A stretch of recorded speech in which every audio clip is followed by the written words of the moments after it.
বাজার সদায় নিয়ে আসলাম। বাইরে বাজার সদায় যে দাম, এই যে মাছগুলো আনছি সামুদ্রিক মাছ, ইলিশ মাছের মতনই নুনতা নুনতা লাগে।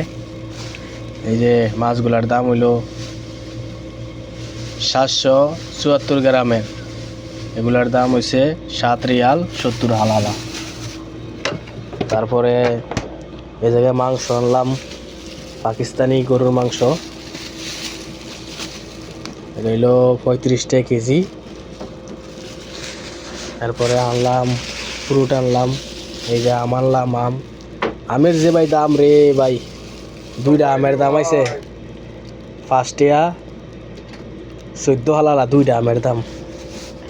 এন আবার আরেক রকমের আম আনছি, এত পেয়ারা করে। এই যে আরেক রকমের আম, এটা হলো 4 রিয়াল 74 হালালা, 77 হালালা।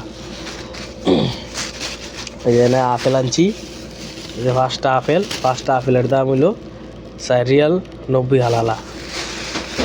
এই যে এটা তো মাখনের মতন দাম, এটার যে দাম, 3টা পেয়ারার দাম 7 রিয়াল আছে, 6 রিয়াল 73 হালালা, 520 গ্রাম। 3টা পেয়ারা বাংলাদেশরে ভাই, এই পেয়ারা হয়েছে 40 টাকা কেজি, আর এই জায়গার ভিতরে 350 টাকা কেজি। না 350 টাকা 3 দাম। আচ্ছা 600 টাকার উপরে কেজি, ভুল হয়েছে। না কি কই 350 টাকা।